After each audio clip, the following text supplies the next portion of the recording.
आज का पहला प्रश्न है कि हम सभी बंधनों से मुक्त होने के लिए आपके पास यहाँ आए हैं, किंतु माला और संन्यास देकर क्या हम एक नए बंधन में नहीं बंध जाएंगे?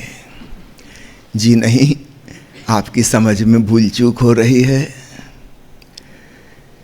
याद रखना, जैसे कोई पंछी किसी खिड़की से भीतर घुस जाता है मकान में और फिर बड़ी मुश्किल हो जाती है, बाहर निकल नहीं पाता, तड़फड़ाता है। वो उस खिड़की के पास नहीं जाता जिससे वो अंदर आया था, उससे उसको डर लगता है। किसी की वजह से हम फंसे, दीवारों से टकराता है, परेशान होता है, बेचैन होता है, उस खिड़की के पास नहीं जाता। जबकि नियम यही है, जिस द्वार से हम प्रवेश किए थे उसी द्वार से हमारा निकाश होगा। संसार में किन चीज़ों ने हमें बांधा, कैसे बांधा, कौन सा द्वार था? वह द्वार था प्रेम का।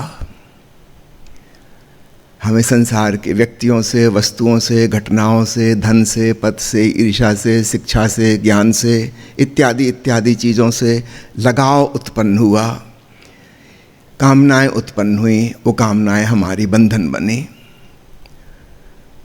तो हमारा प्रवेश द्वार प्रेम था। प्राचीन सन्यासी तथाकथित जिनको कहूँगा मैं, वे इस द्वार को छोड़ के भागते थे कहीं और नए बंधन में ना फंस जाएं। और याद रखिए, उसी द्वार से मुक्ति होगी। हाँ, पक्षी की दिशा बदल जाएगी, इतना सा फर्क होगा। अब यह प्रेम जो गुरु के प्रति लगा, साधना के प्रति लगा, प्रभु के प्रति लगा, यही प्रेम बंधन से मुक्ति बनेगा। तो आपका प्रश्न भी स्वाभाविक है, कहीं संन्यास एक नया बंधन तो नहीं हो जाएगा? आपकी समझदारी पर निर्भर है, नहीं होगा। यह मुक्ति का उपाय है।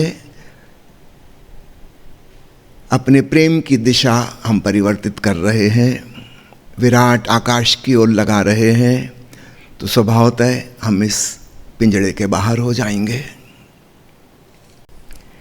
अगला प्रश्न है कि 35 वर्ष पूर्व मैंने संन्यास लिया था और अनेक वर्षों तक बहुत सारी ध्यान विधियां करता रहा, किंतु आज भी विचार बहुत तीव्र चलते हैं और मुझे नशा करने की भी आदत है। अब क्या करूं?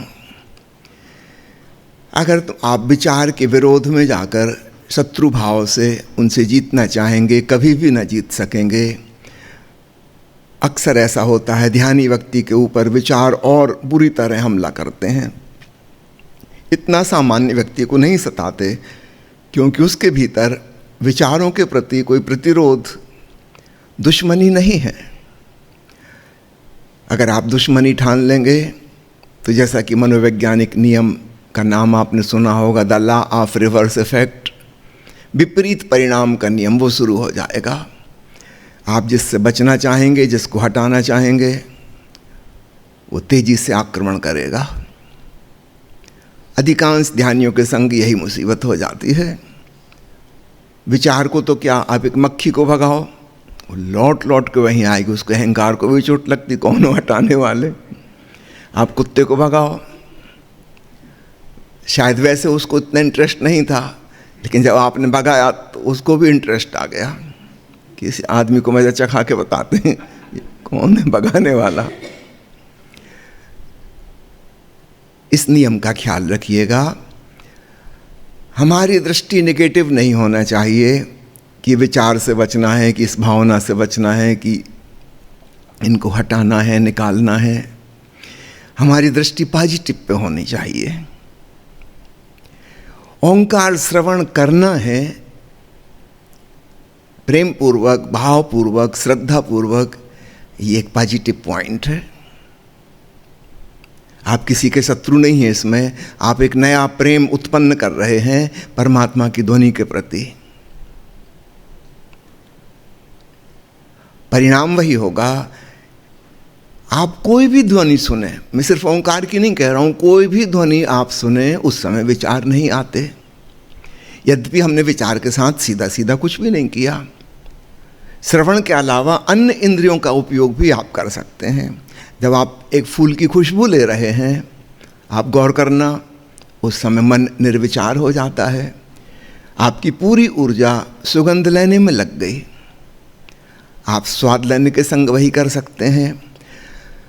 अपनी इंद्रियों को अधिक से अधिक संवेदनशील बनाइए।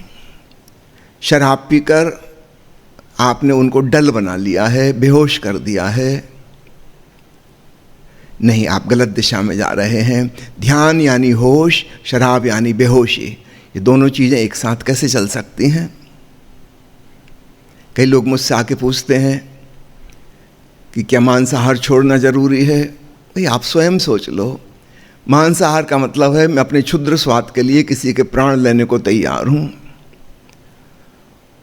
और हम अध्यात्म की साधना कर रहे हैं, प्रीति और भक्ति जिसके मुख्य तत्व हैं।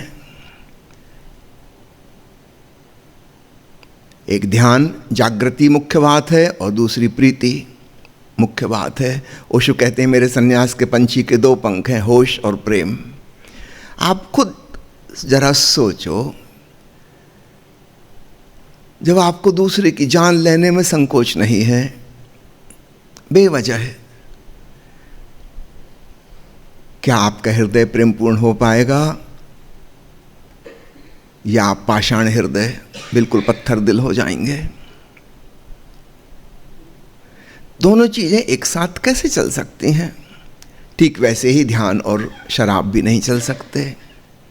तो आपको संकल्प पूर्वक होश की साधना करनी होगी।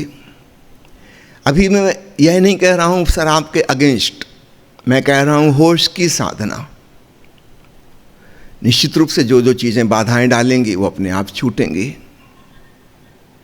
तो जिस प्रकार मैं आपको विचार का दुश्मन नहीं बना रहा, शराब का भी दुश्मन नहीं बना रहा, पॉजिटिव चीज़ पर ध्यान ले जाने की कह रहा हूँ। ओंकार श्रवण और इंद्रियों की समस्त संवेदनशीलता को निखारो, ज़्यादा से ज़्यादा सेंसिटिव बनो,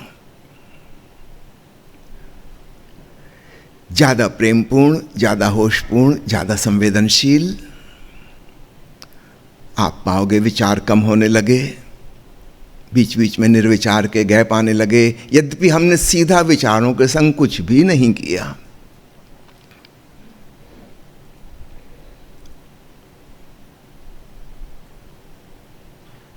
होश को बढ़ने दो। यह होश ही तुम्हें मना करेगा कि शराब नहीं पियो। मैं नहीं कह रहा हूँ, मेरे कहने से आप मानना भी नहीं, उससे कुछ लाभ नहीं होगा, भीतर तलफ लगी रहेगी। होश को बढ़ाओ, पॉजिटिव चीज़ को बढ़ाओ, फिर बेहोशी कहाँ टिकेगी? अगर आप प्रकाश को बढ़ाते जाओगे तो अंधकार गायब हो जाएगा। सीधा सा लॉजिक। अंधकार के साथ हम कुछ नहीं कर सकते। तो इस नियम को स्मरण रखना।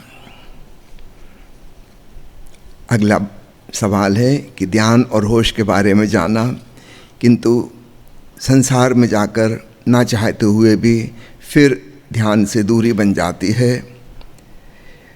हम शिविर में आते हैं, बहुत कुछ पाते हैं, फिर संसार में लौटने पर वैसी के वैसा मामला हो जाता है।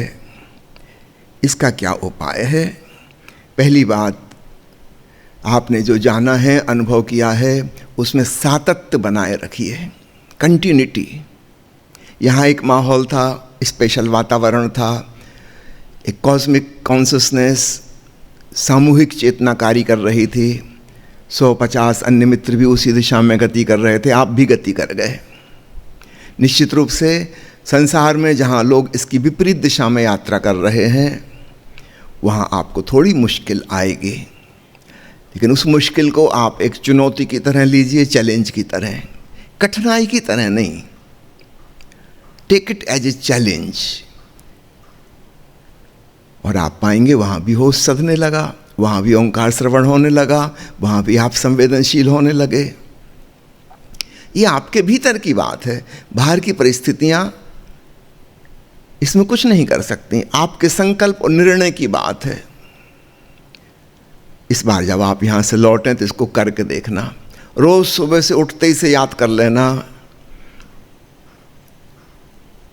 कि आज फिर 24 घंटे मिले हैं। ऐसे बहुत से मौके आएंगे जब होश चूक जाएगा,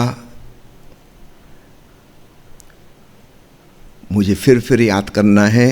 जो चूक गए उसके लिए पश्चाताप नहीं करना, उसमें समय नहीं गंवाना। जहाँ याद आ गई वहाँ से फिर होशपूर्ण हो गए, फिर संवेदनशील हो गए। पॉजिटिव ढंग से चलो, उस पर ध्यान ना दो कि चूक जा रहे हैं, वो भी स्वाभाविक है। जन्मों जन्मों की आदत है यांत्रिक जीवन जीने की। हम एक नई चीज़ शुरू कर रहे हैं तो निश्चित ही इसमें समय लगेगा, धीरज रखना होगा। लेकिन जो छोटी छोटी झलक भी मिल जाती है, आप उसमें खाद पानी दो, वो पौधा विकसित होने लगेगा। तो बहुत पॉजिटिव ढंग से और सातत्य रखने का एक सबसे अच्छा उपाय आज के इस टेक्निकल युग में आ गया है, वो है आप ऑनलाइन सेशन रोज़ अटेंड कीजिए। ऐसा हो ही नहीं सकता कि फिर आप वापस पुरानी तरह से संसार में जिएं। रोज़ एक सत्र अटेंड करने के पश्चात आप पाएंगे मानो आप शिविर में ही गए थे, यहाँ ओशो मंदिर में ही बैठे थे और वही मित्रों की ऊर्जा काम कर रही थी, क्योंकि सैकड़ों लोग उसी समय अटेंड कर रहे हैं। एक सामूहिक ऊर्जा बन रही है। ठीक है, थोड़ी दूर दूर हैं, यहाँ मंदिर में हम बहुत पास थे, लेकिन इतने सारे साधक एक साथ उस समय ध्यान में डूब रहे हैं। आप इस बात का याद रखिए और आप पाएंगे आप फिर उसी आब हवा में, उसी वातावरण में पहुंच गए जो यहाँ ओशो मंदिर में शिविर में महसूस हो रहा था।